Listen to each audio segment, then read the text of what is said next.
4 বছর আগে বিয়ের আসরে ফিরে আসা বিবাহিত স্ত্রীকে নিজের সামনে এত বছর পর দেখে হতবিহ্বল হয়ে পড়ল স্বার্থ। কি হচ্ছে তার সঙ্গে মস্তিষ্ক বুঝতে সময় নিচ্ছে। সে কি বলবে খুঁজে পেল না। অদ্ভুতভাবে সব অনুভূতি যেন ভোঁতা হয়ে পড়ল। পাশ থেকে আবি ধাক্কা দিল তাকে। ভাই, ওইটা ভাবি না। রাস্তার পাশে দাঁড়িয়ে ফুচকা খেতে থাকা মেয়েটার দিকে ইঙ্গিত করলো আবির। স্বার্থ হতবিহ্বল হয়েই মাথা দুলালো। নিষ্পলক চেয়ে রইল মেয়েটার দিকে। আবির বলল, ভাই, ভাবিটা ডাকি। কথা কন। স্বার্থ করা গলায় বলল, চড়িয়ে দাঁত ফেলে দেব তোর। চুপ কর। আবির ভোঁতা মুখে চাইল। স্বার্থ আরও কিছু বলতে নিবে তখনই মেয়েটা তাদের দিকে ফিরল। আবির প্রফুল্ল চিত্রে স্বার্থকে বলল, ভাই, ভাবি তাকাইছে। স্বার্থ সেদিকে ফিরল। পিহু তখনও চেয়ে স্বার্থর দিকে অদ্ভুতভাবে তাকিয়ে আটকে উঠল যেন। চোখ সরিয়ে নিল চকিতে। কোনোমতে ফুসকা ভাড়ার চকিয়ে একটা রিক্সা ডাকলো। তাড়াহুড়ো করে সেখানে উঠে পড়ল। স্বার্থর কপাল কুঁচকে এলো মুহূর্তেই। স্বার্থ পাশ থেকে লোকমানকে জিজ্ঞেস করলো, ও কি এই কলেজেই পড়ে? লোকমান মাথা দোলালো। জি ভাই, ওর সব ডিটেলস আমার চাই, খোঁজ নাও। লোকমান অবিলম্বে মাথা দুড়ালো। ওকে ভাই, গুড। বিড়বিড়িয়ে বলেই স্বার্থ হাতের সানগ্লাস চোখে তুলল। সরে এসে গাড়ির পাশে দাঁড়াতেই গার্ড ডোর খুলে দিল। স্বার্থ ব্যাক সিটে উঠতেই ড্রাইভার গাড়ি স্টার্ট করলো। বাড়ি ফিরে পিহু সর্বপ্রথম নিজের ঘরে ছুটল। তার ছুটাছুটি দেখে মালতী বেগম চমকে গেলেন। মেয়েকে পিহুসু ডাকলেন। পিহু, পিহু। পিহু থামেনি। ঘরে এসেই দরজা লাগিয়েছে প্রথমে। পিহু দরজার পিঠ ঠেকিয়ে দপ দপ করতে থাকা বুকটার ওপর হাত রাখল। তার নিঃশ্বাস আটকে আসছে। বাইরে থেকে মালতী বেগমের চিন্তিত কণ্ঠস্বর শুনতে পেল। পিহু, মা, দরজা খোল। কি হয়েছে তোর? শরীর খারাপ লাগছে? পিহু নিজেকে সামলে নিয়ে গলা জোর করে এনে বলল, না আম্মু, গরম লাগছে খুব। আমি একটু ফ্রেশ হয়ে আসছি। এসে দ্রুত ওয়াশরুমে গিয়ে চোখে মুখে ঠান্ডা পানির ঝাপটা দিল। বেসিন ধরে দাঁড়িয়ে রইল। মুখ বেয়ে বেয়ে পড়ছে পানি। পিহু হাতের চাপ বাড়ালো। শক্ত করে চেপে ধরল বেসিন। ওটা স্বার্থ ছিল। স্বার্থ। এত বছর পরে সে হুট করে তার সামনে কি করে এলো? ফিলে গিয়েছিল, আবার কেন এলো? পিহু দুহাতে মুখ চেপে ধরল। রাগে গা কাঁপছে। আম্মু, আম্মু। নুরি বেগম ছেলের ডাক শুনে হন্তদন্ত করে বেরিয়ে এলেন রান্নাঘর ছেড়ে।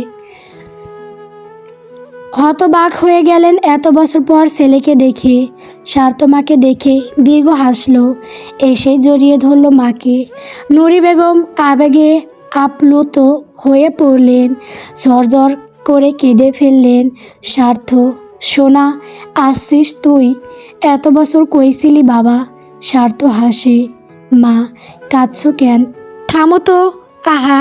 নুরি বেগম নাক টানলেন। চোখ মুছতে মুছতে স্বার্থর পিছনে দাঁড়ানোর আবির আর লোকমানকে দেখলেন। ডাকলেন, আবির। আবির এগিয়ে এলো। নুরি বেগম জিজ্ঞেস করেন, তুই জানতিস স্বার্থ কোথায় ছিল? আবির কি বলবে খুঁজে পেল না। স্বার্থর দিকে তাকালে স্বার্থ মাকে বলল, মা, আমি বলবো সব। বাবা কোথায়? ঘরে আছে। আমি দেখা করে আসি। হ্যাঁ হ্যাঁ, যা, দেখা করে আয়। স্বার্থ চলে গেল ওপরে। নুরি বেগম আবিরের কান টেনে ধরলেন। কি রে, তুই ভালো হবি না? আমাকে বললিও না স্বার্থ আসছে। মায়ের খাবি। আবির ব্যথা পাচ্ছে। সে মুখ কুঁচকে ফেললো ব্যথায়। আরে, আরে ব্যথা পাচ্ছি কাকি, সারো সারো। স্বার্থ বাবার ঘরের সামনে এসে থামলো।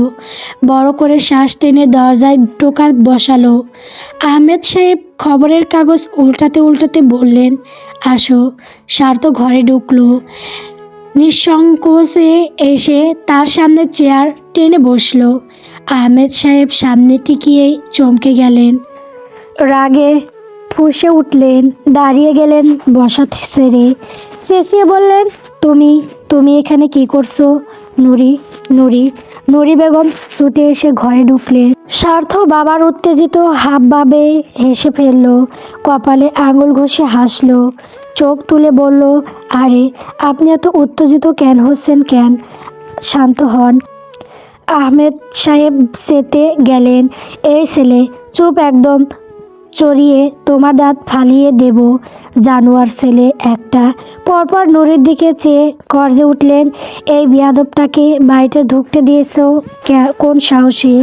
তোমাকে আমি বারণ করিনি এই বিয়াদবটার সাথে কোনো কথাবার্তা রাখতে, কোনো সম্পর্ক রাখতে? কথা কানে ঢুকে নাই? স্বার্থ শান্ত গলায় বলল, গলা নামান, ভদ্রভাবে কথা বলুন। নুরি বেগম স্বার্থর হাত চেপে ধরল, থাম থাম, চুপ কর। স্বার্থ রেগে গেল, এই লোক যাচ্ছে তাই বলবে তোমায়? কেমন কথা এগুলো? ওয়াইফ হও তুমি তার, একটু সম্মান নেই? আহমেদ সাহেব বললেন, তুমি কতটা ওয়াইফকে সম্মান করো?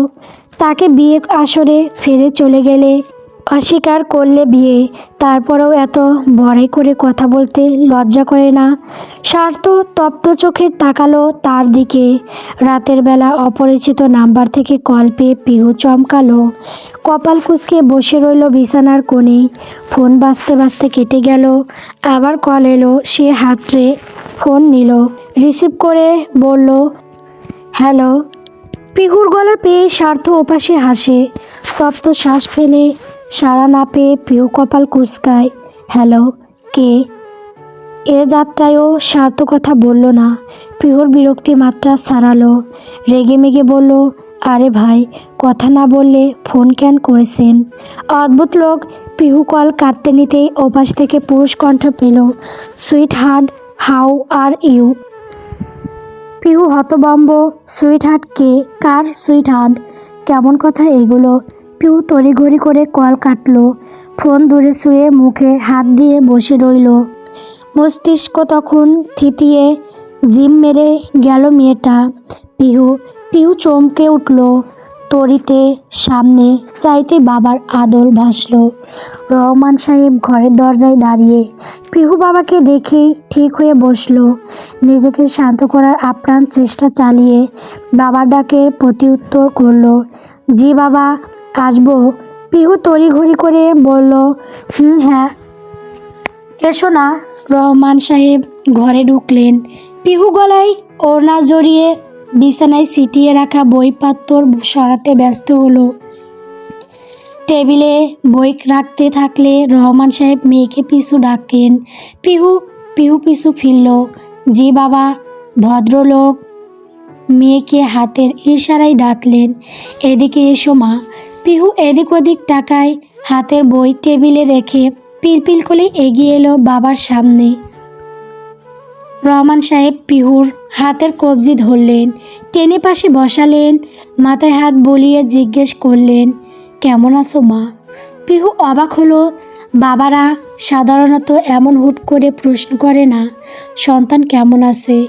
তা যদি মেয়ে হয় আরও নয়, কারণ মেয়ে পূর্ণাঙ্গন বয়সে পৌঁছালে বাবারা একসময় তাদের সঙ্গে কথা বলতে লজ্জা পান। এমন হুট করে এভাবে জিজ্ঞেস করা মানে কিছু তো হয়েছে। পিহু বলল, ভালো বাবা। রহমান হাসলেন, কিছু বলতে নিবেন অমনি বিকট আওয়াজ তুলে পিহুর ফোন বেজে উঠল।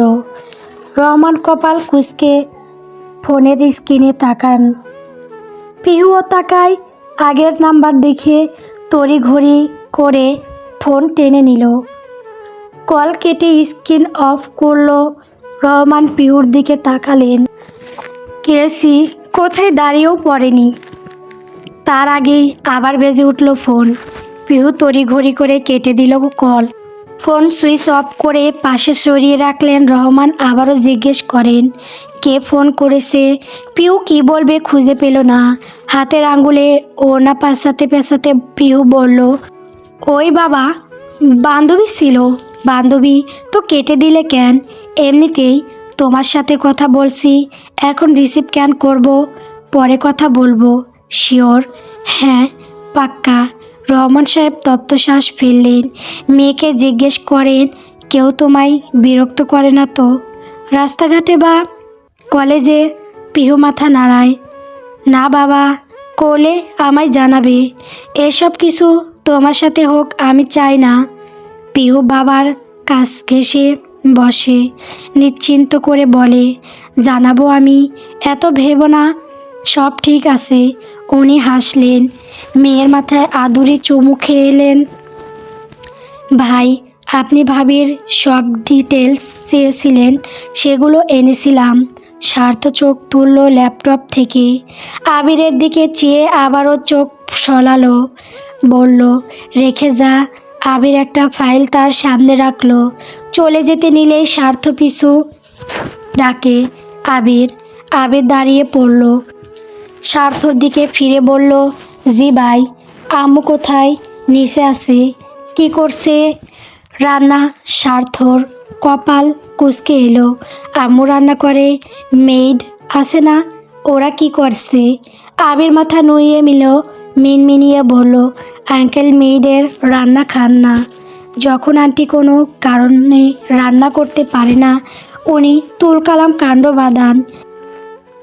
আন্টিকে যা ইচ্ছে তাই বলেন, এই জন্য আর কি।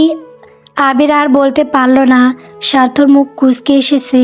সে তপ্ত শ্বাস ফেলে বলল, যা। আবির মাথা দুলালো। চলে গেলেই স্বার্থ চেয়ার ছাড়ল। টেবিলের ওপর থেকে ফাইলে হাত দিল। পৃষ্ঠা তুলতেই পিহুর ছবি ভাসল। নিচে তার নারী নক্ষত্র সব লেখা। স্বার্থ একে একে দেখলো তা। পিহুর ছবিতে হাত বুলোতেই মাথায় কিছু এলো। পকেট থেকে ফোন বের করে নাম্বার ডায়াল করলো। রিসিভ হতেই কানে ঠেকালো, হ্যালো। কাপড় চোপড় নেড়ে নিচে নামার পথেই কারোর সাথে ধাক্কা খেলো শিফা।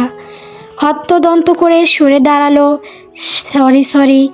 আবির তাকালো তার দিকে। শিফাকে দেখেই চোখ রাঙালো। চোখে দেখো না। শিফা বিরস মুখে তাকায়, সরি ভাইয়া। আবির মুখ বাঁকালো, সরি ভাইয়া। তার বিকট ভার্সে শিফা চটে গেল। আর সাজ, আপনি জেসে পড়ে ঝগড়া করছেন কেন? আমি মহিলা মানুষ না যে জেসে পড়ে ঝগড়া করব? আপনি তা করছেন। আবির আবারও ভেঙ্গালো, আপনি তাই করছেন। শিফা খেপলো, আবির ভাই, আমি কিন্তু স্বার্থ ভাইয়াকে বিচার দিবে দাও, যাও। আমিও বরং বলবো তুমি আমাকে দেখে ইচ্ছে করে ধাক্কা দিয়েছো। শিফা রাগে ফুঁসে উঠে বলল, আপনি সাইলেন্ট বজ্জাত লোক। অসহ্য। সে পাশ কাটিয়ে দৌড়ে নিচে নামলেই আবির হেসে ফেলল। ভাই, এভাবে বখাটের মতো ভাবির বাড়ির সামনে দাঁড়াই থাকলে লোকে কি বলবে? আরমানের কথা বিরক্ত হলো স্বার্থ। থামবি, মুখ বন্ধ কর ভাই। ভাবি আপনারে বখাটে কইব। স্বার্থ চটে গেল, আমি বখাটে? আমাকে দেখতে কোন দিক থেকে বখাটে? থাপড়ে দাঁত ফেলে দেব বেয়াদব। আরমান ভোতাক মুখে সরে দাঁড়ালো। বিড়বিড় করে বলল, শালা, ভালোর জন্য কই গায়ের নিস না। বখাটে গো মতো করলে কি সাধু দেবে বলে পূজা করবে তোরে? লোকমান এবার ইতিউতি করলো। স্বার্থর পাশ ঘেঁষে দাঁড়ালো। স্বার্থ করা গলায় বলল, লোকমান, আজে বাজে কিছু বলে মেজাজ চটাস না। চর খাবি না হলে? লোকমানের মুখ চুপসে গেল। না ভাই, আজে বাজে না। একটা প্রশ্ন ছিল। স্বার্থ কিছু বলল না। লোকমান ভরসা পেল। মিনমিন করে বলল, ভাই, আপনি ভাবিকে পছন্দ করেন? স্বার্থর মুখ কুঁচকে এলো বিরক্তিতে। নিজের বউকে পছন্দ করব না তো কি আমি পাশের বাড়ির মতিনের বউকে পছন্দ করব? Shame on you Lokman. স্বার্থর এমন সপ্রতিভ উত্তরে লোকমান আর আরমান একে অপরের মুখের দিকে তাকালো। লোকমান আমতা আমতা করে বলল, না ভাই, মানে যেভাবে খাড়াই আছেন রোদ্রের মধ্যে তাই জিগাইলাম। স্বার্থ এবার চশমাটা চোখের উপর ঠিক করে বসালো। পিহুদের বাড়ির দোতলার জানালার দিকে তীক্ষ্ণ নজর রেখে বলল, শোন লোকমান, এটা হচ্ছে সাধনা। রত্ন পেতে হলে কষ্ট করতে হয়, বুঝলি? আরমান ফিসফিস করে বলল, রত্ন পাইতে গিয়া আপনার গায়ের চামড়া তো তামাতেই হইয়া যাইতেছে ভাই। ভাবি দেখলে আবার রিজেক্ট না কইরা দেয়। স্বার্থ এবার সত্যি রেগে গেল। আরমানের কলার চেপে ধরলে লোকমান চাপা গলায় চেঁচিয়ে উঠল, ভাই ভাই ভাবি। স্বার্থ তার কলার ছেড়ে চকিতে চাইল সামনে। কাঙ্ক্ষিত মুখ দেখে গাড়ির ওপর থেকে নেমে দাঁড়ালো। বাড়ির লোহার গেট খুলে পিহু বের হচ্ছে। পরনে একটা গোলাপি কামিজ, সাদা পায়জামার সাথে মিলিয়ে ওড়নার রংটাও সাদা। ওড়না মাথায় খোমটা করে দেওয়া। বাতাসের ঝাপটায় ওড়না পড়ে গেলে পিহু দুহাত আবারও টেনে তুলল। স্বার্থ নিষ্পলক চেয়ে রইল। অনুভব করলো তার হৃদস্পন্দনের গতি বৃদ্ধি পাচ্ছে। লোকমান আর আরমান চোখাচোখি করলো। ভাইয়ের কি হলো? এমন রবট বনে গিয়েছে কেন? লোকমান এক হাতে সার্থককে ধাক্কা দিল। সার্থর হুঁশ নেই। আচমকা কি হলো কে জানে। মেয়েটার অমন মিষ্টি স্নিগ্ধ রূপ দেখে সার্থ আর চোখ সরাতে পারল না। তার মনের এথায় সেথায় যে গুনগুন করে গেয়ে উঠল। পিউ সার্থককে দেখে চমকে গেল। এক পলক চেয়ে চোখে সরিয়ে পাশ কাটিয়ে সামনে গেল। স্বার্থ সেদিকে শুধু চেয়েই রইল। আরমান পাশ থেকে চাপা গলায় বলল, ভাই ভাবি তো চইলা যাচ্ছে। লোকমান বলে, ভাবিরে ডাকি। ভাই। স্বার্থ পিহুর দিকে চেয়ে। পিহু সবে কপায় গিয়ে এগিয়েছে, অমনি তার ডাক পড়ল, এই মেয়ে শোনো। পিহু দাঁড়ালো না।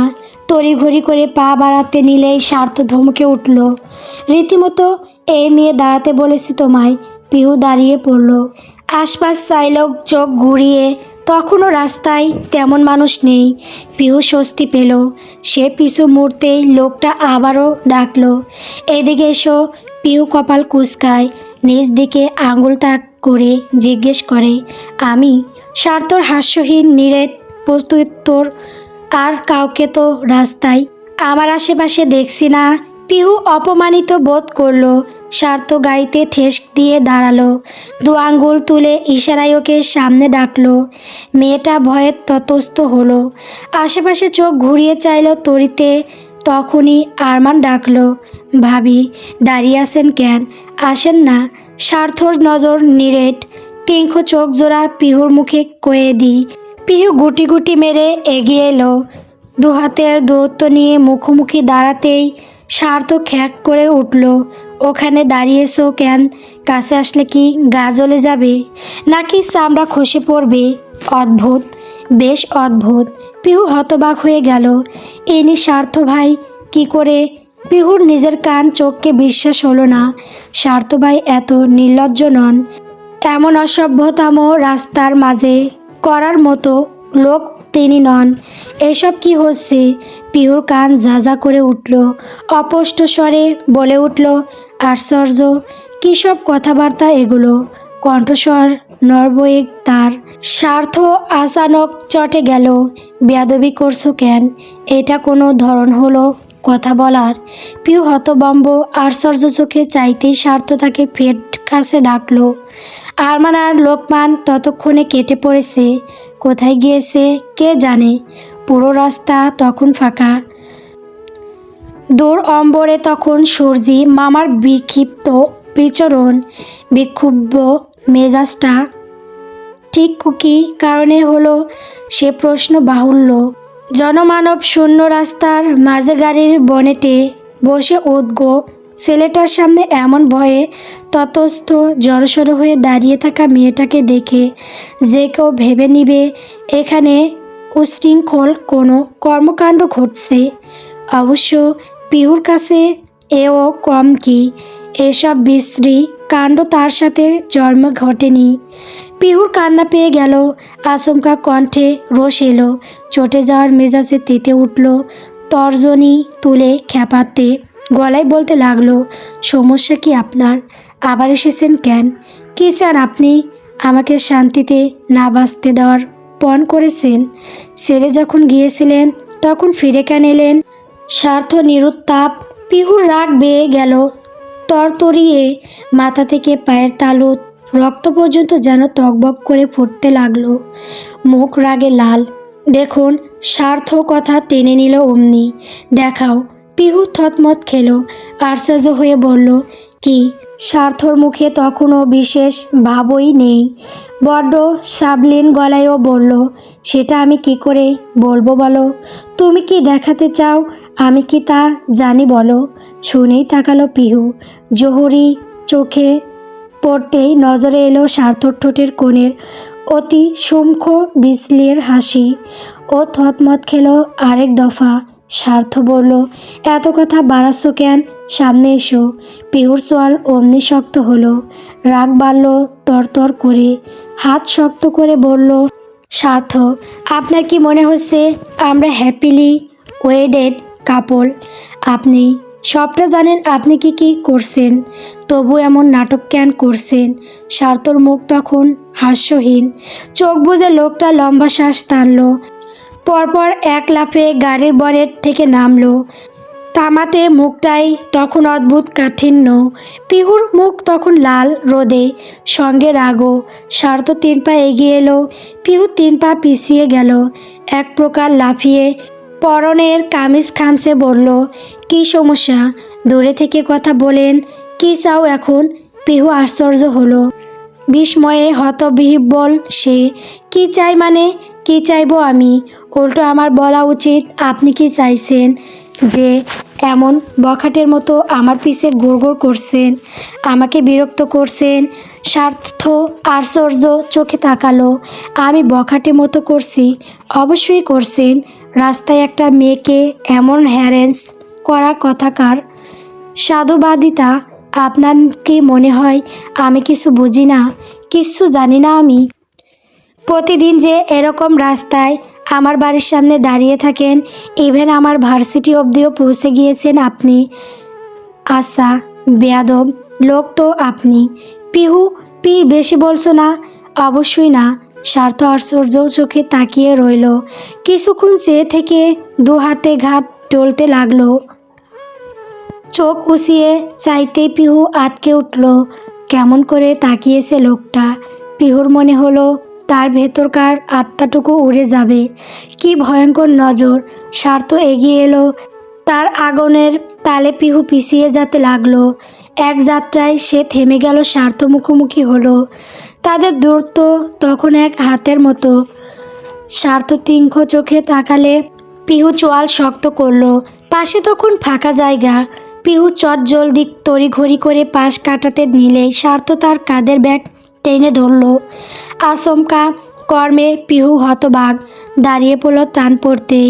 ব্যাগের ফিতা কাঁধে চেপে ধরলেই স্বার্থ আরও জোরে সরে টান বসালো। মুহূর্তেই মেয়েটা সমুদ্র জোয়ার আছড়ে পড়ার মতো আছড়ে পড়ল স্বার্থের বুকে। পিহু আশ্চর্য হলো। তার শরীর তখন অসাড় হওয়ার জোগাড়। মুখ তুলেই আশেপাশে চাইল তটস্থ হয়ে। পাশে কাউকে না দেখেই স্বার্থর দিকে ফিরল তড়িতে।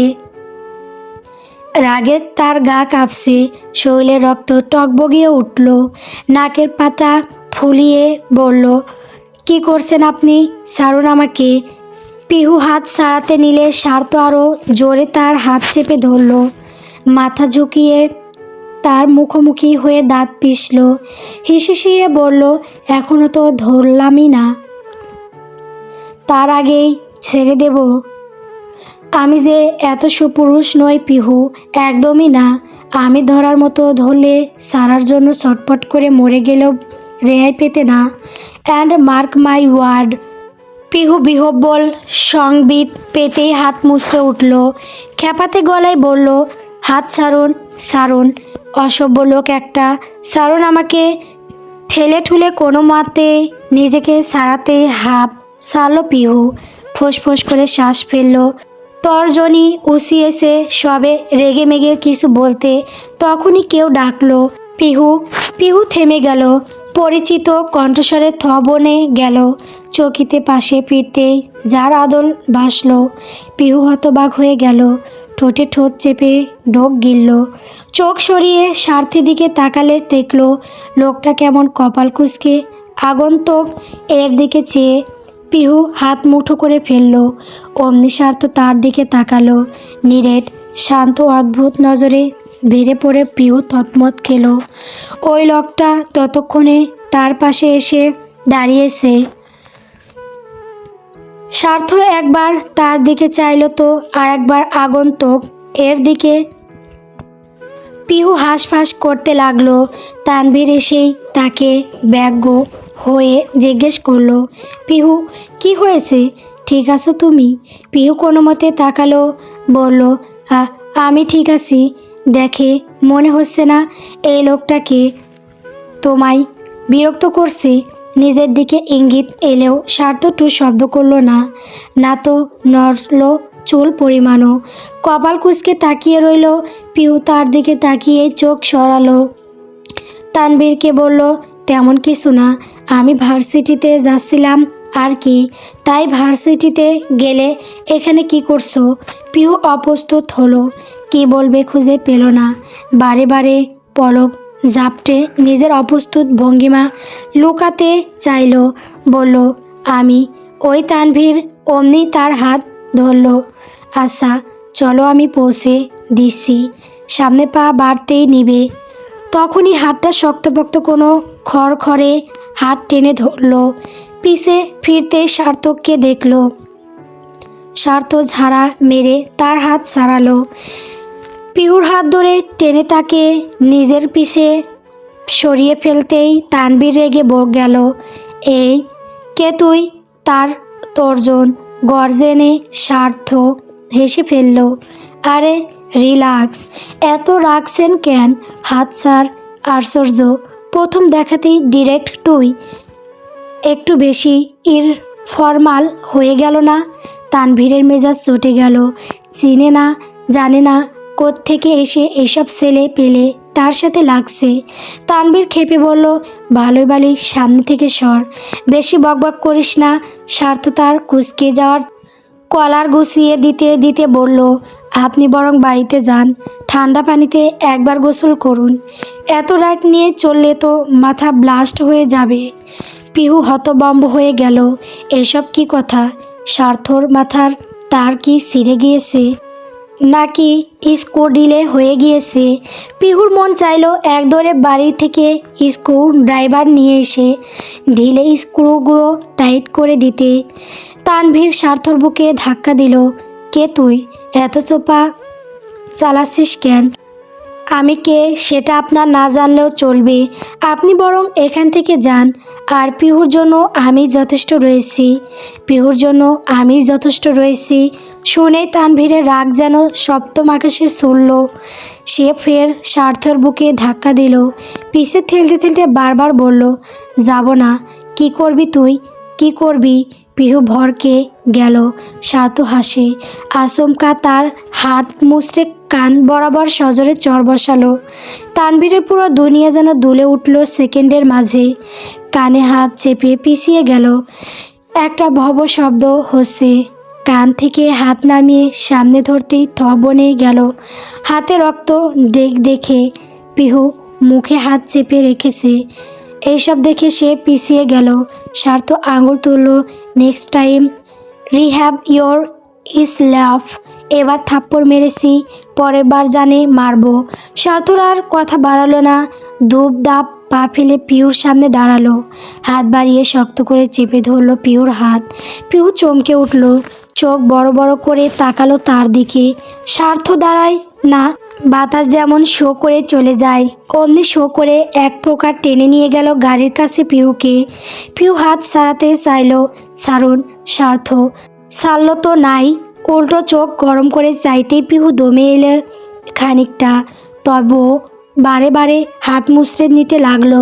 স্বার্থ গাড়ির দরজা খুলে পিহুকে বসতে বলল। পিহু চাইল না, বসলো না।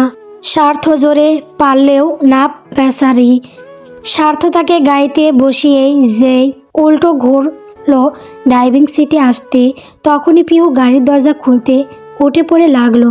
যখন পারল না হতাশ হলো। রাগে ফোঁস করতে লাগলো সাপের মতো।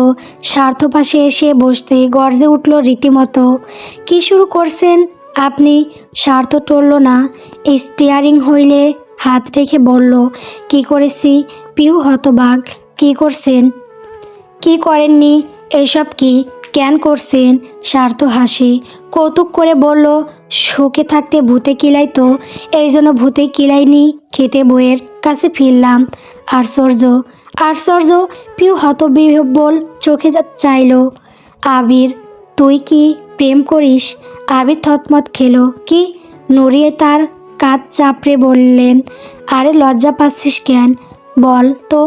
আবির অস্বস্তিতে পড়ে গেল, ঠোঁট জিভে চোবালো, অস্বস্তিতে গাত হয়ে বলল, কাকি এসব কি বলছো? আই কি রে তুই লজ্জা পাচ্ছিস? কি কাহিনী ঘটিয়েছিস বল তো? আবির হক চকিয়ে বলল, কিছু না, কিছু না, কিছুই করিনি। শিফা রান্নাঘরে এলো, তখনই মা আর আবিরকে ফিসফাস করতে দেখে কপাল কুঁচকে এলো স্থ গতিতে। কৌতূহলের তোড়ে মাথায় গিয়ে চটপট করে জিজ্ঞেস করলো, কি হয়েছে? কি নিয়ে কথা বলছো তোমরা? নুরি আরে আবিরের দিকে চাইলেন, মেয়েকে বললেন আবির নাকি প্রেম করছে। শিফার মাথায় যেন আকাশ পড়ল, হতবাক হয়ে বলল, কি? আবির ভাই আপনি প্রেম করছেন? আবির মনে মনে এক দফা কপাল ঠুসে মরে গেল। এবার এসে সে অতিষ্ঠ হয়ে গেল। একবার মা, একবার মেয়ে, কি এ শুরু করছে এনারা? সে কিছু বলতে নিলেই শুনল এটা রান্নাঘর নাকি আড্ডাঘর। গম্ভীর গলা শুনে নুরি ভড়কে গেলেন। আবির মুখ খিসে নিল, চলে এসেছে দরজাল। শিফা ভয়ে ঘুটিয়ে একপাশ ঘেঁষে দাঁড়ালো। সকলে ভয়ে অস্বস্তিতে ততস্থ। আহমেদের নজর শুকুনি তিনখ সবাইকে এক কথায় চুপ হতে দেখে বুক কুটিয়ে নিলেন। রক্ষ গলায় বললেন, কী নিয়ে কথা বলছিলে তোমরা? কেউ কিছু বলল না। উনি রীতিমতো ধমকে উঠলেন, জিজ্ঞেস করেছি কিছু। নুরি ঘাবড়ে গেলেন, স্বামীকে শান্ত করতে এগিয়ে এলেন। ইস্তো কোনো মতে যা মাথায় এলো উগড়ে দিলেন। আমরা তোমার জন্য কি রাঁধবো ওটা নিয়েই কথা বলছিলাম। একটা নতুন রেসিপি শিখেছে শিফা, ওটা রাঁধবে তোমার জন্য বলছিল। তাই আর কি। হাত উছিয়ে ফেলতেই তাকালেন নুরি, বাধা পেয়ে চুপ হয়ে গেলেন। আহমেদ আবিরের দিকে তাকালেন, তার চোয়াল শক্ত, চোখে স্পষ্ট বিরক্তি। উনি রীতিমতো খেকিয়ে বললেন, এই ছেলে, তোমাকে না আমি বলেছি এখানে না আসতে, তবুও কেন এসেছো? আবির নির্লিপ্ত লোচনে বলল, ভাই ডেকেছি। ভদ্রলোক রেগে গেলেন, কিসের ভাই? কে না ভাই? আমি। কর্ণধার হতেই আহমেদ পাশ ফিরলেন। দরজায় চাইতে হতবম্ব হয়ে গেল প্রত্যেকটা মানুষ। স্বার্থ দাঁড়িয়ে, এতে অবাকের কিছু নেই। তারা এই নিয়ে অবাকও হয়নি। অবাক হয়েছে স্বার্থর কোলে থাকা লজ্জায়, অস্বস্তি, রাগে চোখ খিচিয়ে রাখা মেয়েটাকে দেখে। পিহু। গল্প রক্ত জবার প্রেমে। গল্পটি কেমন হয়েছে কমেন্ট করে বলবেন। পরবর্তী পর্ব পাওয়ার জন্য আমার চ্যানেলটিকে সাবস্ক্রাইব করবেন। ধন্যবাদ।